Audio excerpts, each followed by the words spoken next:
Hi friends, భూమిపై అత్యంత ప్రభావవంతమైనటువంటి సహజ కార్బన్ నిల్వ కేంద్రాల్లో మడ అడవులు కూడా ఒకటి. అయితే సముద్ర మట్టం పెరుగుతున్న కొద్దీ ఈ మడ అడవులే భవిష్యత్తులో కార్బన్ను నిల్వ చేయడానికి బదులు విడుదల చేసే పరిస్థితి రావచ్చంటూ కూడా తాజా అధ్యయనం హెచ్చరిస్తోంది. అసలు శాస్త్రవేత్తలు గమనించినటువంటి ఆ ప్రమాదం ఏంటో ఇప్పుడు తెలుసుకుందాం. ఇక బ్రిటన్లోని యూనివర్సిటీ ఆఫ్ ఎక్సెటర్ పరిశోధకులు కొలంబియా, అమెరికాకు చెందినటువంటి శాస్త్రవేత్తలతో కలిసి ఈ అధ్యయనాన్ని నిర్వహించారు. సముద్ర మట్టం పెరుగుదల మడ అడవుల కార్బన్ నిల్వ సామర్థ్యంపై ఎలాంటి ప్రభావం చూపుతుందో తెలుసుకునేందుకు ప్రత్యేక కంప్యూటర్ మోడల్ను కూడా రూపొందించారు.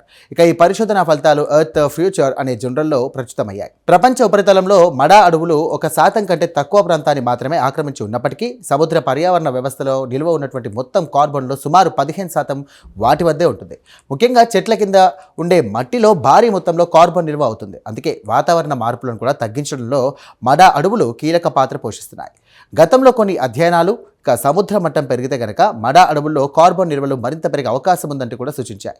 అయితే తాజా అధ్యయనం ప్రకారం చూస్తే గనక ప్రారంభంలో కొన్ని ప్రాంతాల్లో కార్బన్ నిల్వలు పెరిగినా దీర్ఘకాలంలో మొత్తం మడ అడవుల కార్బన్ నిల్వ సామర్థ్యం తగ్గిపోయే ప్రమాదం ఉంది. ఇక దీనికి ప్రధాన కారణం మడ అడవుల ప్రత్యేక జీవన విధానం.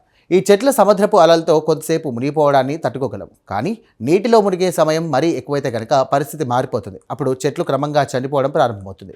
దీన్నే పరిశోధకులు మ్యాంగ్రోవ్ డ్రోనింగ్ అని పిలుస్తారు. చెట్లు చనిపోవడమే కాకుండా వాటి కింద ఉన్నటువంటి కార్బన్తో నిండినటువంటి మట్టి కూడా కోతకు గురవుతుంది. ఫలితంగా దశాబ్దాలుగా లేదా శతాబ్దాలుగా నిల్వ ఉన్నటువంటి కార్బన్ తిరిగి వాతావరణంలోకి విడుదలయ్యే అవకాశం ఉంటుంది.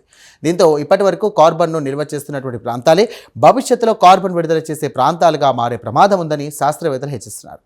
ఇక ఐపీసీసీ రూపొందించినటువంటి వివిధ సముద్ర మట్టం పెరుగుదల అంచనాలను పరిశీలించగా సముద్ర మట్టం ఎంత ఎక్కువ పెడితే మడ అడవులపై అంత ఎక్కువ ప్రతికూల ప్రభావం కనిపిస్తుందంటూ కూడా తేలింది.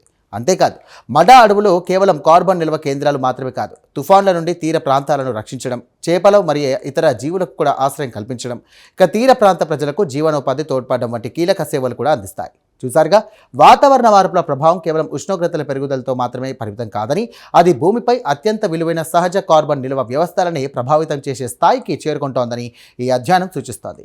ఇక మడ అడవులను రక్షించడం అంటే కేవలం చెట్లను కాపాడమే కాదు, వాతావరణం, జీవ వైవిధ్యం, అలాగే తీర ప్రాంతాల భద్రతను కాపాడడం కూడా అని శాస్త్రవేత్తలు చెబుతున్నారు.